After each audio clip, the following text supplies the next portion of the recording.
All right.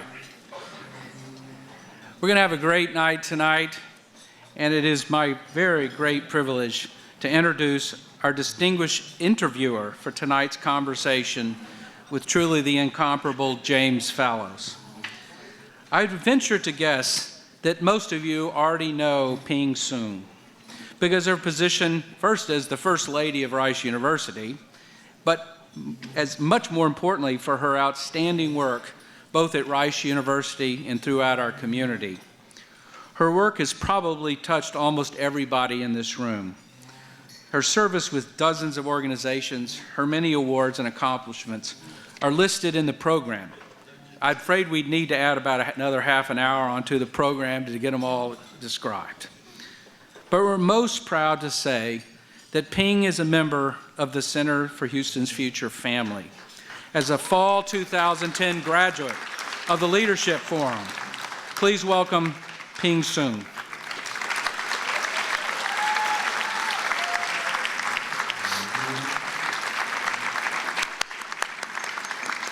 Thank you so much. Please. And now it is my distinct pleasure to introduce truly the brilliant James Fallows. Not only is James Fallows a national correspondent, senior national correspondent for the acclaimed Atlantic magazine, but you probably have seen him a number of times, both driving home on NPR or on PBS, speaking about the world's issues. He's an award-winning writer of numerous articles and books, including his newest book on China called Dreaming in Chinese. And by the way, after this, you can buy his book from River Oaks Bookstore, and I think he'll sign it, so that's pretty good. Thank you, James. He's a former White House speechwriter.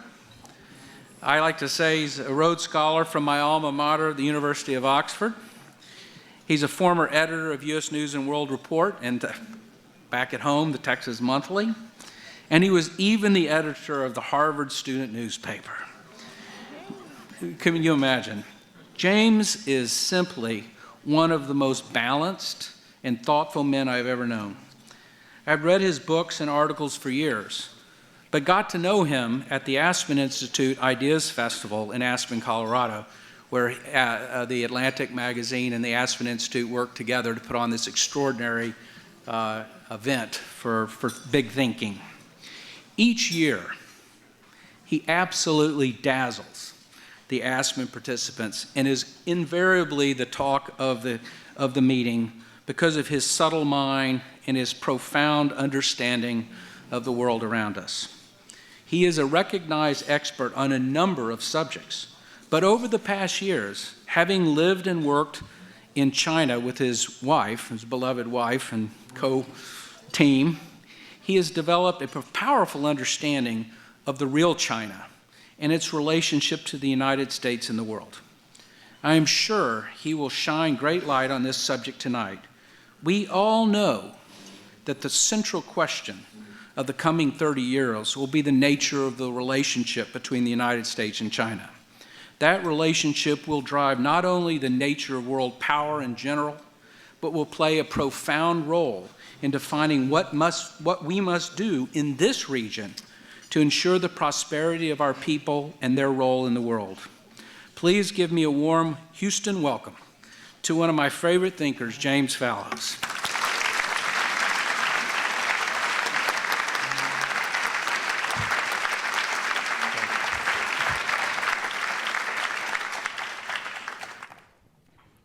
Thank you, James.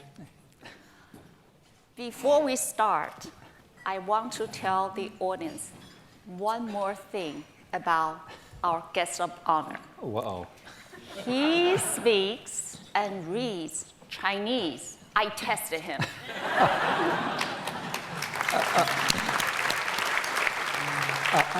I would apply a discount to everything you've heard for the last few minutes, especially this last part. But it's an honor to be here.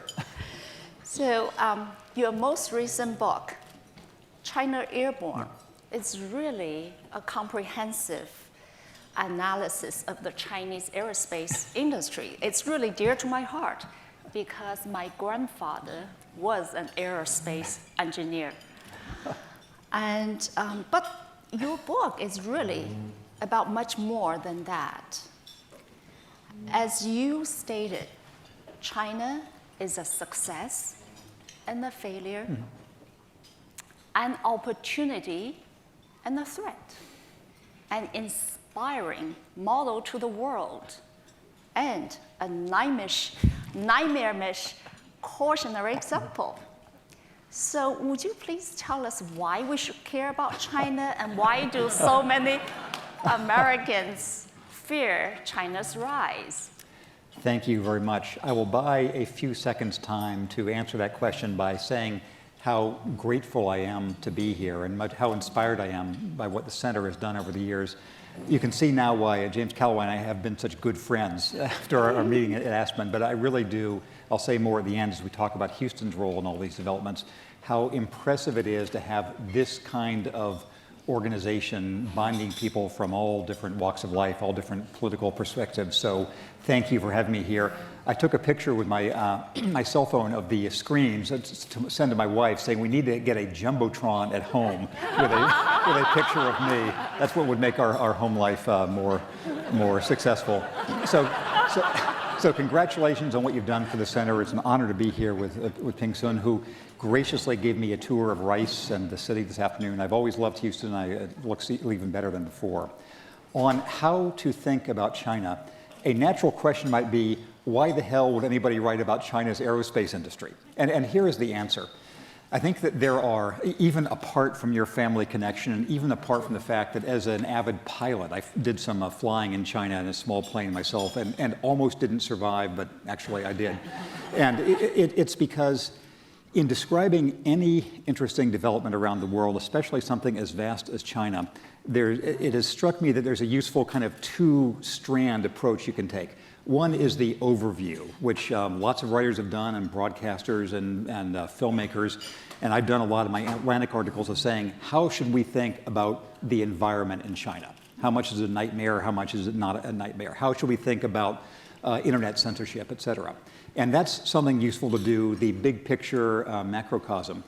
But also, I always find it illuminating to have the smaller scale, sort of universal in the particular. When you can take a certain example and say everything that's interesting in the fate of China or America or the economy or whatever, you can see in a story of a particular company, a particular area or whatever. Lots of the books that I enjoy most about China take that approach. There's one, for example, called Foreign Babes in Beijing, about an American young woman who became a soap opera vamp in China and what she learned by being a soap opera, anti-heroine. Goes to Columbia, right? Yes, exactly. And she's name's Rachel DeWaskin. She's a great character. So I thought that I ended up seeing enough things about China's ambitions to become the next Boeing, the next NASA, the next Wright brothers and all the rest, to think everything interesting in the complexity of China you can find here. You can find the ambition for great leaps in scientific advance and all the things holding that back, from the military control. One of the sort of factlets that struck me is, Chinese aerospace, air travel is going about 10% a year every single year. There was never that post 9/11 dip that the rest of the world had. And it is hugely fuel inefficient there, one of many great environmental problems in China, because, any of you who know about aviation will get this, airplanes in China often have to fly at about 10,000 feet, not 30,000 feet, because military airspace control, which is like driving on the freeway in first gear.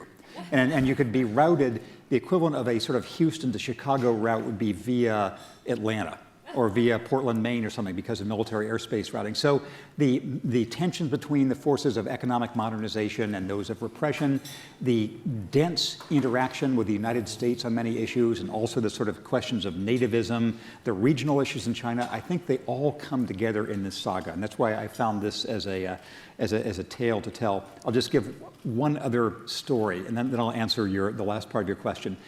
One of the characters with whom I opened my book is a man named Mr. Xu. XU is his family name. He grew up in Shanghai. He went to New York for graduate school in the early 1980s. It was sort of in the early time of opening up. He landed at Kennedy Airport with only enough cash to get to his dorm. He had no money. So he got a job that afternoon, another job the next day. 20 years later, he was a multi-millionaire, et cetera. So he came back to China, and his ambition was this. One day he had been fishing on Long Island Sound in a fishing boat, and everybody was casting out into the, for the fish, and one of the anglers on a backstroke caught somebody else's eye with his hook. And there was screaming and panic and all that, and Mr. Xu was thinking, if this is in China, this guy is going to die, because he's just going to bleed to death there. And the captain came on and said, don't worry, I've called the Coast Guard. In 8 minutes or less, the helicopter will be here. And so 7 minutes, 45 seconds, the helicopter comes, they lift the guy up. Mr. Xu hears not only does he survive, but his eye is saved and everything. He thinks, when I go back to China, I will bring helicopters to my people. So that, and that's what he's doing now, in addition to coal mining in Inner Mongolia. But there's just all this panoply of people. So why should Americans care? I care because it's so interesting. My wife and I used to say to each other every day, it's almost always more interesting than horrible. And high levels on both sides, but always more interesting than horrible. It's, if you care about humanity and rapid change and just vivid personalities, China is the place. And everything that matters to us in our environmental situation, our economic opportunities, our strategic relationship is affected by whether things develop in China.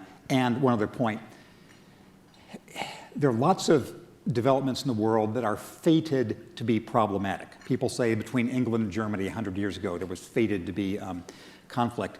The relationship between the US and China could turn bad that way, but isn't fated to. And for 30 years, we sort of steered it in a more or less constructive way, and it's worth continuing that steering. And yes, Americans are 10 seconds more. Americans are afraid of China mainly because they don't know it and as projection for our own uncertainties about ourselves. But most of what we have to worry about, we'd worry about it whether China existed or not. So it's a very long answer. Well, it's a great answer. I'm glad that you care about China. I'm sure lots of people here do care about China as well. Some people are convinced that the construction crane is the national bird of China. Everywhere you go in China, you see them. But after almost over a decade, double digits growth, and China's economy has reportedly slowed down. And China is also facing political transition. How much do we really know about its sort of economic slowdown, the political transition? And how are these factors to affect us? These are hugely important and difficult to understand phenomena going on there. Again, one reason why it's so absorbing for all of us who've been connected with China one way or another is there is always so much more to learn. Whatever you find out in one place, the opposite will be true someplace else. A slogan that I came to believe is correct is that anything about China is true at the same time someplace within China. That just is a complete riot of contradictions. Let me make a point about political transition and then the related economic point. The political situation in China seems to me genuinely worrisome, but not revolutionary or not about to be cataclysmic. You've all probably followed the Boxilai case over the last year or so. I find this easiest to understand as China's Huey Long, somebody who was both a populist and a tyrant, and was running on sort of left-wing policies in his time in Chongqing. You met him a number of times, right? Yes, I did. So you can tell us, I'll tell you what I know from a distance. You can tell me what we should really know.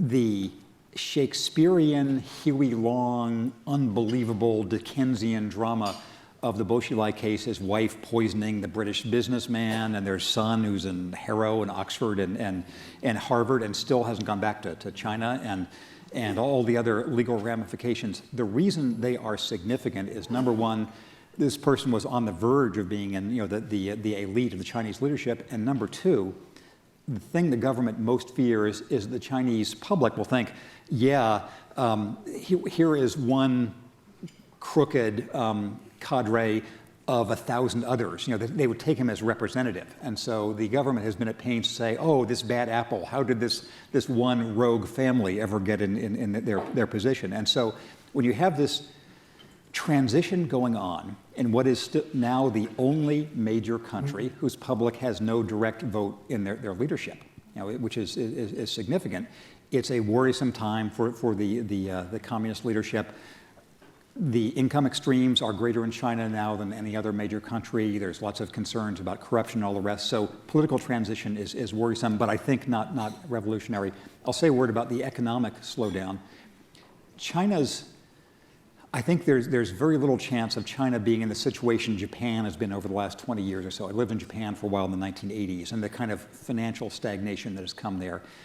But there is a challenge for the Chinese leadership whose effects we'll feel, which is that for now 30 plus years, the secret for this radical enrichment of hundreds of millions of people who've come in from the countryside to, again, Dickensian sort of working class life has been an export-led, infrastructure-led, over-investment-led, housing-led approach that has led to what is, by any economic measure, gross overconstruction of almost everything. But now, as demand softens, the main thing the government knows how to do is more of the same. So I think I'll expect another boom of just more investment, more of these shopping centers in the middle of nowhere, and highways. And there are, as I describe in my book, more than 100 major airports being built in China now. Think of that for a second. In the US, I think there are 0. And in Europe, there's 1, and in China, there's 100. So I think they're locked into that because the boat has to keep rising for everybody. So how should we actually think about political stability in China, do you think? I mean, you've met Bo Xilai, I have not. I did. Actually, a few years ago, I was a member of Houston City delegation with Mayor Bill White. We went to China, and we went to Dalian, and we met Bo Xilai. He was very charming, of course. You were absolutely right, talking about building, but there were some empty buildings there. And they took us to this beautiful resort place. There's supposed to be a golf resort by the sea. All the buildings were sitting there empty. So this is really a big problem they have to grapple with. And the person whose writing I find most insightful on this very phenomenon of overinvestment is a guy named Michael Pettis. Pettis. I refer you to his blog. I think it's called China Financial News or something. He thinks that it will not be a bubble, but it's going to be a long-term overhang. You've lived in China for a number of years, and so what are some of the main misconceptions, in your opinion, Americans have about China, or vice versa, Chinese misconceptions about America?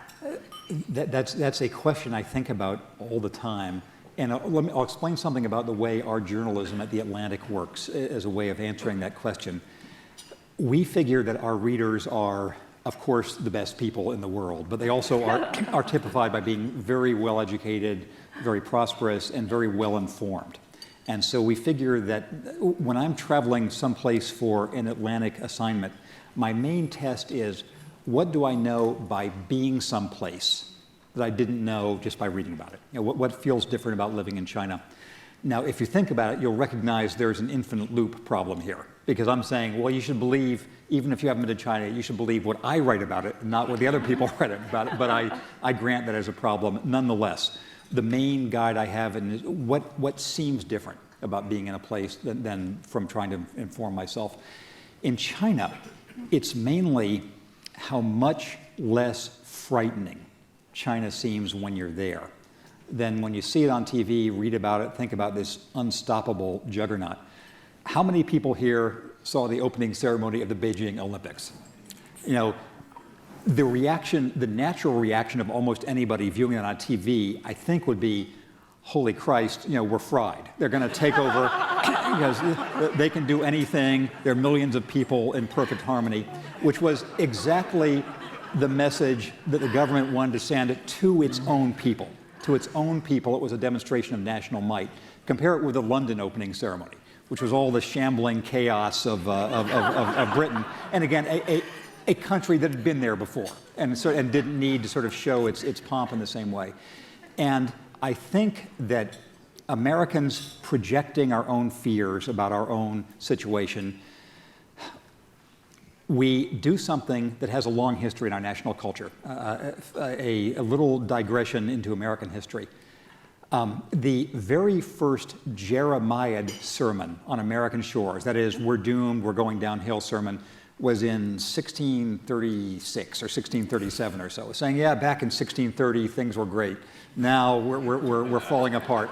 This has been a very strong part of our national character of just sort of a sense of impending doom. During my lifetime, it's been projected onto other countries, Soviet Union, Japan, China now. And I think most of the Chinese fear is a combination of believing their propaganda about how great they are and believing our own fears about what's wrong with us.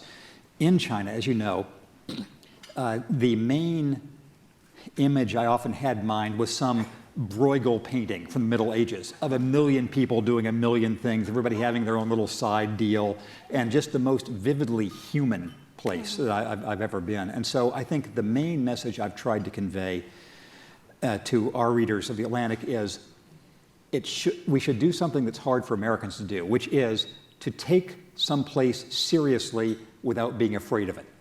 You know, it's hard for us to do both those things. Really, the only big continental nations look inward, and so it's hard for us to look outward, but we should do it without being afraid. And so that's the main thing I've tried to convey. And there are probably just one tier down from that is how successfully managed on the whole U.S.-Chinese relations have been. That through presidents from Nixon to Obama, there's been more or less constant policy that has been to say, it's better for the U.S. if China prospers than if it doesn't. You know, the only thing worse than a strong China would be a weak one. So finding ways to allow that. And same too on the Chinese side with some excesses in both cases. In terms of Chinese misperceptions of America, I think there probably is a greater share of the Chinese leadership that's actually come here and been exposed in graduate school, et cetera, through American mass culture. And so there tend to be the extremes that you get from an American mass culture view. That it's all, people are going to be gunned down on every street corner every day. You know, we know it happens a lot, but not every day. That Americans are either all rich and all corrupt, or all 400 pounds, or all, you know, all the chaos that is America can also be taken out of context. One other thing here. Consistent with the idea that China is a more diverse place than America, I'll say that again, a more diverse place than America.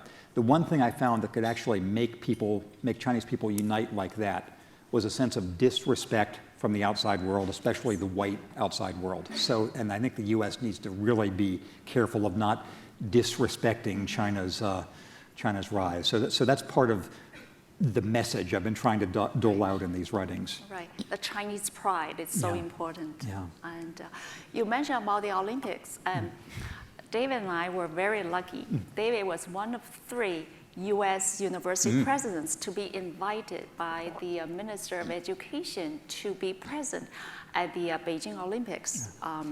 It was really exciting to be there. Yes. And some people were saying that, oh, we really take pity on London. So, but yes. I think London, in a way, London showed its own did different a good spirit. job. So were you at the opening ceremony? We were. Wow. It was amazing. Just the whole place was so exciting. Yeah. People are just thinking, well, of course, the Chinese, we have very good seats. We were right under the presidents. And so I was able to go, when Yao Ming came in, I was able to go all the way down to the front and took pictures of Yao Ming. So in your book, you talk about Chinese dream. I came to America in the early 80s with $30 in my pocket. I'm sorry, David, I'm not a multi-millionaire now. But to pursue my dream for American education or American dream. Last year, we were invited to attend the Tsinghua University, the MIT, or Rise of China centennial celebration. So there, the Chinese president, Hu Jintao, gave a speech. He was saying China was going to invest substantial resources in education to make sure they are the tops in education and research. At the same time, the US is cutting funding to education. So in a way, with the education sort of priorities of the two countries seem to be taking different trajectories. Yes. What do you think is the Chinese dream now, and how does that compare to what American dream looks like in 2012? There are so many things I'd like to say about this. I'll just try to say two or three. One is, if you compare America's challenges with China's, China has 100 times worse challenges than we do. The pollution situation is nightmarish. There still are more peasants in China than we have people. You know, just the scale of the challenges is unbelievable. And yet you have a greater faith that China is actually going to address them than we're going to deal with ours. Our problems are relatively modest, but it seems very, very difficult to invest in, whether it's investing in education or addressing the various inequalities in society, et cetera. So we could talk about America's future trajectory, which I won't for the moment. I'll talk about China's. I go into the education situation in the last third of my book, as you know, as a proxy for whether China is going to make it. And by going to make it, what I mean is the last 30 years has been unprecedented in the genius of bringing several 100 million people from rural poverty to urban working class industrial life. And China has done it mainly through this low-wage export model with low-wage manufacturing, infrastructure, and all the rest. But so far, I don't have, actually I do have. I'm going to show a prop for you. Here's my prop. My prop is, imagine that this prop is an iPhone. It's actually an Android phone turned off, but imagine it's an iPhone. This would be made in southern China. I've seen the factories where they all are made. Let's say it costs $300. Only $30 stays in China. All the rest goes to Apple or to the FedEx or the retailer or the screen makers or whatever. And of course, China wants to be something other than just the low-wage assembly point. So to do that, they have to have their own Apples, their own Googles, their own rest, which also requires a great research university establishment and lots of other things. And I talk about aerospace because it's one of several industries that China is using that the current 5-year plan says these are the ways we're going to be a first-tier brand name country with a high value, not just a workhouse. And the question is, can you do that while also censoring the internet? Can you have universities that the best scholars in the world want to come to if they're still politically controlled? If you have contract law still being in a dicey situation? If you have limits on freedom of assembly, et cetera. So that is the challenge. I think that China can either become a different version of itself and become rich, or maybe have a ceiling and without relaxing these controls. And that is the struggle going on every single day there right now, which is what makes it so interesting, I think. Thank you. Center for Houston's Future trains civic leaders for the region. And Houston is the 4th largest city in America, being the energy capital of the world, and we have the largest medical center. But we also have the most diverse population. And we also have about over 500,000 undocumented immigrants. Of course, with the overburdened school system and infrastructure issues as big as the region is. Yeah. And how do you see we can leverage our strengths and tackle our challenges, especially the immigration reform, to position Houston as a global player in the 21st century? This is a question I've thought about for a long time, and not just because I was coming here tonight. That actually 30 years ago, I did a big story in the Atlantic where I spent a couple of weeks here in Houston, then I went to Cleveland and Pittsburgh, and I described how different kinds of civic cultures responded to the economic buffeting they were receiving. Houston with that stage of the energy boom and bust, there have been 16 since then, and the industrial cities of the Midwest with their sort of long-term manufacturing processes. And I argued then in the Atlantic something that I really do believe, which is that there are a couple of cities in America or urban areas that are to America what America is to the world. And they have the same stresses America has compared to the other countries, but also the same opportunity. I think my original homeland of Los Angeles is one of these places. It's hugely diverse in all ways, has all kinds of industries. San Francisco to a lesser degree, New York somewhat, but Houston. Houston is certainly one of these countries that is an America of America, that everything that is problematic about America with digesting people of all sorts of different backgrounds. A worthwhile point about immigration, which I spent time here. I was interviewing at Lamar High School, again, 30 years ago for the Atlantic, was that immigration has always been difficult and disruptive for the United States, but it also is the only strategic advantage we have over the rest of the world. There's no other society that can absorb an outsized share of the world's talent as we have, but it's never been easy. Whether it was Italians or Germans or Irish or Vietnamese or whoever, it's always been disruptive and is now. So Houston has those strains. It has the debates over the private-public role that America always has, but it also has the adaptability and fluidity that the U.S. has relative to Europe and relative to Japan or China with the chaos that comes through there. I used in my earlier article Houston's lack of zoning as a proxy for this. It makes for a unusual urban landscape, but also it's part of the city's growth. The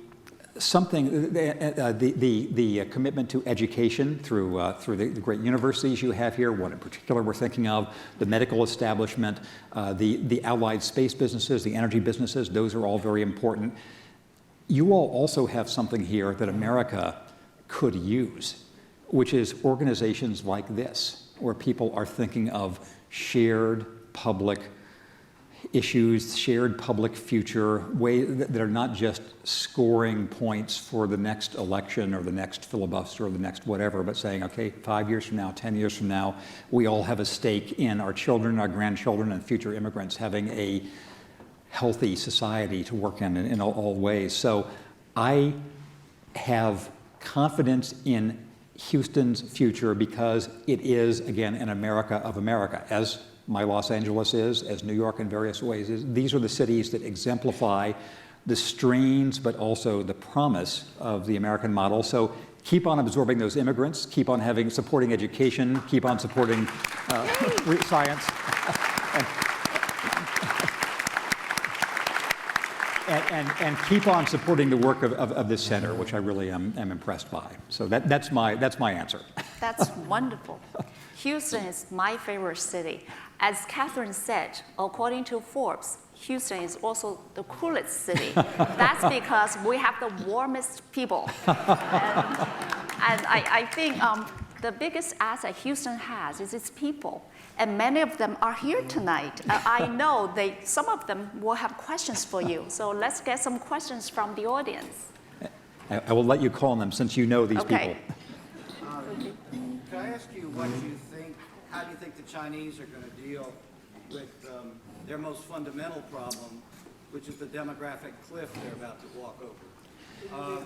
Specifically, I'm talking about the fact that the one-child policy is about to hit them in the face, and they are the only society that I know of where the ratio of men to women now, births are 107 to 100, which from my point of view is great for the women maybe, but not necessarily great for the society. So I wonder, you haven't mentioned it, and I wonder how you think they're going to deal with it.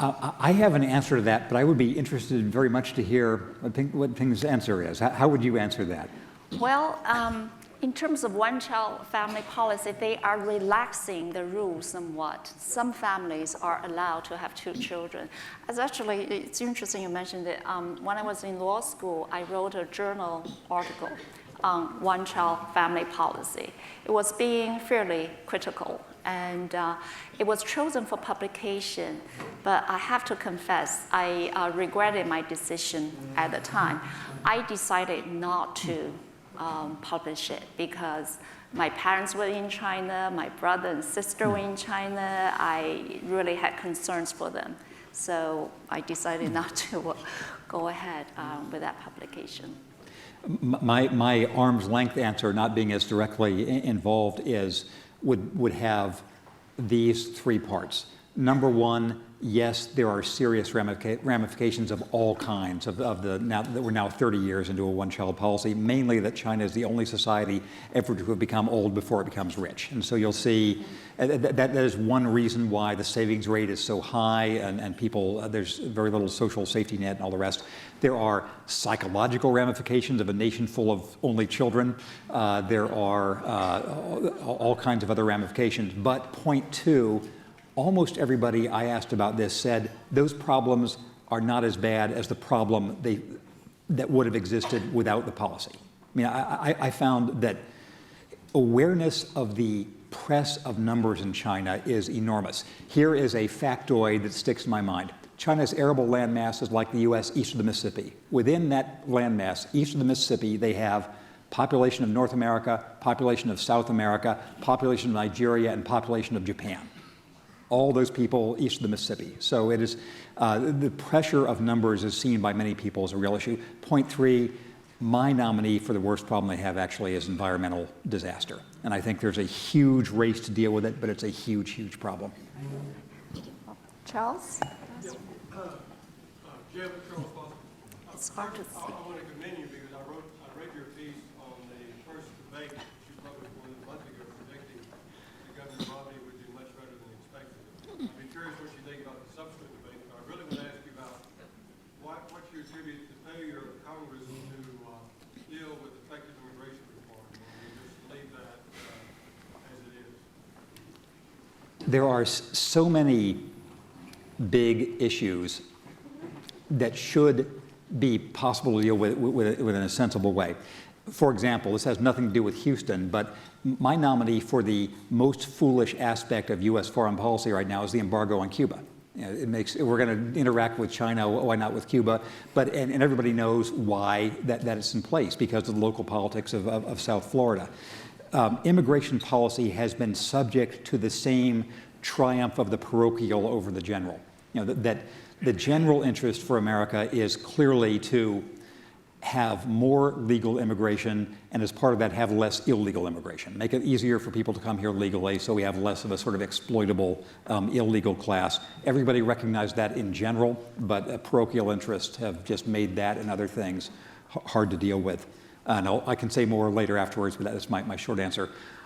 On the debates, I'll give you a condensed answer. I had a cover story in The Atlantic. I once worked as a presidential speechwriter for Jimmy Carter. I was there when we had the debate where Gerald Ford was saying that Eastern Europe had never been dominated by the Soviet Union. We were all high-fiving in the room at that point.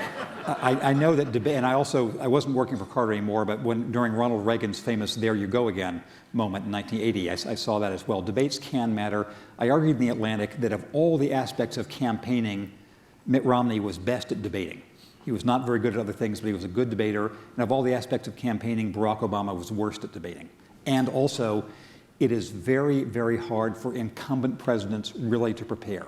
They don't have the time, and they can't psychologically really believe anybody's going to challenge them. And I think that realization may have crept in on President Obama last night. We'll see. I think this, so there'll be two more debates. I think the vice presidential debate will be very interesting. I expect that Obama's competitive pride will have been affected by the universal verdict that he didn't do very well last night. So we'll see how he does in the next. There's been a great deal in the news lately about possible espionage by China related to our F-35 Joint Strike Force fighter. Who does China fear militarily, and why do they need an F-35 Joint Strike Force fighter? The Chinese, I went to one time to a briefing with some Chinese military officials, and their map of China is very different from our map of China. Not simply does it always include Taiwan. It's a felony to produce a map of China that doesn't include Taiwan in China, but also it shows the U.S. military encampments around them. And essentially on every border of China, there's a U.S. military base, whether it's in Korea, in Japan, down in Okinawa, the relationship with Taiwan, various port relationships in Southeast Asia, in the stands, the U.S. And so they think the U.S. is all present. And they say, how would you feel if your map showed the Chinese army in Mexico and in Canada and in Guatemala and Iceland and wherever else? So I think there is no Chinese military figure who plausibly thinks of an outright military confrontation between the U.S. and China, because the scale is just so different. Here's one other factoid for you. The Chinese military no longer includes any combat veterans. Their last combat was more than 30 years ago against Vietnam. And so some of their senior generals have seen combat, but it doesn't have combat veterans. They do, however, have as explicit policy their belief that they should be able to take over Taiwan if they want. And so that is the announced purpose of all Chinese military development, to be able to win a battle for Taiwan. There is no mystery about that, and that that's part of U.S. Policy too, to be able to offset that. And it's why avoiding having Taiwan issues come to the point of conflagration is worthwhile. The South China Sea business right now is a huge tinderbox, and that I think both China and mainly the Chinese government has mishandled, and I hope the U.S. is trying to damp it down now. Great. Yeah. Yes, Peter. Thank you for your thoughts. I want to go back to the word environment. I'm an architect and urban planner in China with Ingersoll, and I am really concerned about the physical form of these enormous cities that they're building, totally auto-dependent, even though they have a big investment in rail transit. And it's really, in my view, they're building inhumane environments where the density of people doesn't add up to, an innovative society.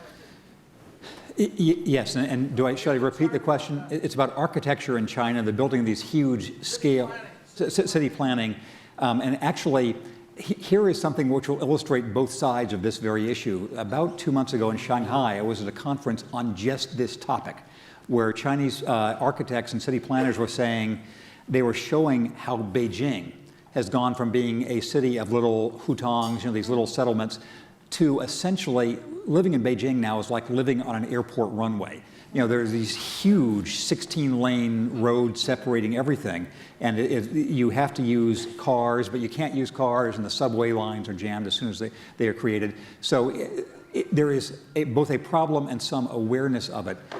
The momentum so far has all been in the direction that you and I and most people would not favor, partly because of a imperial mentality by some of the government planners setting up these cities. Having the old Chinese imperial city with its symmetrical concentric layout, which you see in grotesque form in Beijing.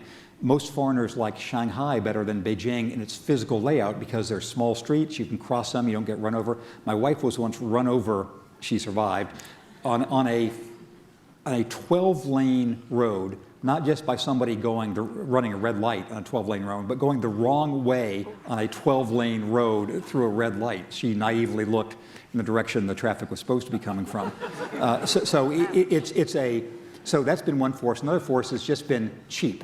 It's been cheap just to have these mass-produced huge buildings, and the emphasis has been on construction contracts rather than who would ever live in these places. So if your goal is keeping people employed by getting stuff paved, they've been getting stuff paved, and there's some effort to deal with it now, but the momentum is the other direction. Okay, last question. Please, Beth.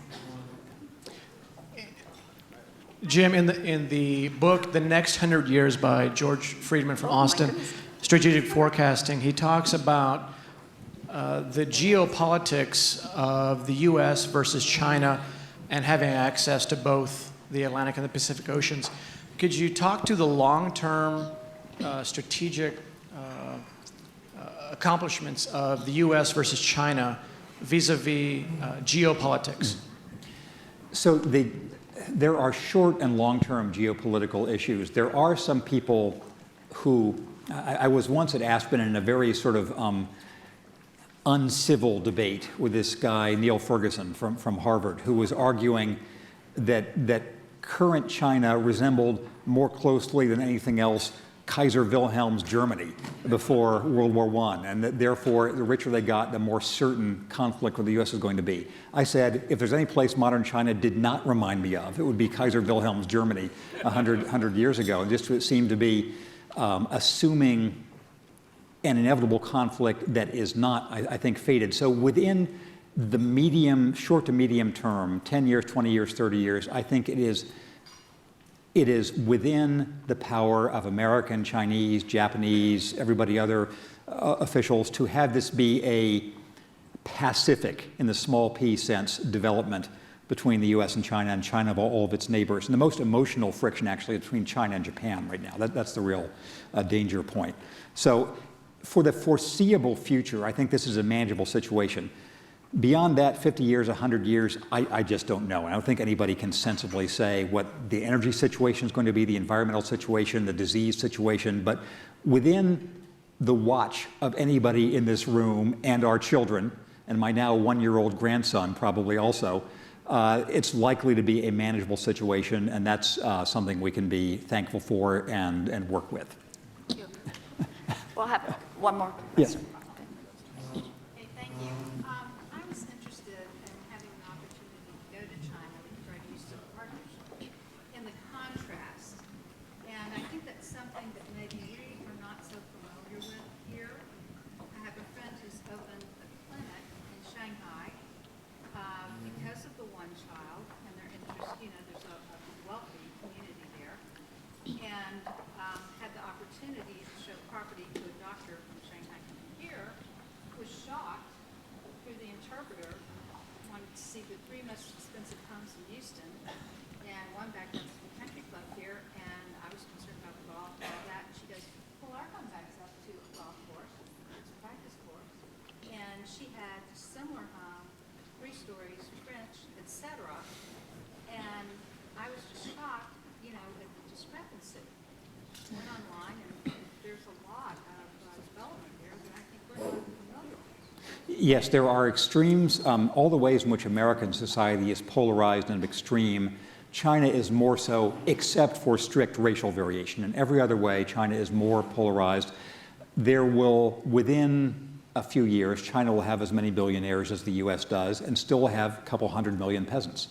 And so this has so far been manageable because everybody, looking back 5 years, has felt better off. Looking back 10 years has felt really better off. And looking back 30 years has been just inconceivably better off than they were 30 years ago. The question is, what happens if that stops being the case? If you have people who are the world's billionaires and other people stagnating or going down, having inflation in food prices, their farmland being poisoned, blah, blah, blah. So I think that is what's on the mind of the leaders of China every single day. And one other aphorism I'll leave you with, a guy told me this, Chinese party boss, the first month I was there, he said, everybody in the West thinks of things in China multiplied by 1.3 billion. We think of them divided by 1.3 billion. And that's the challenge they're dealing with. Okay. Well, thank you so much for the stimulating. Thank you. Thank you. Thank you. Thank you.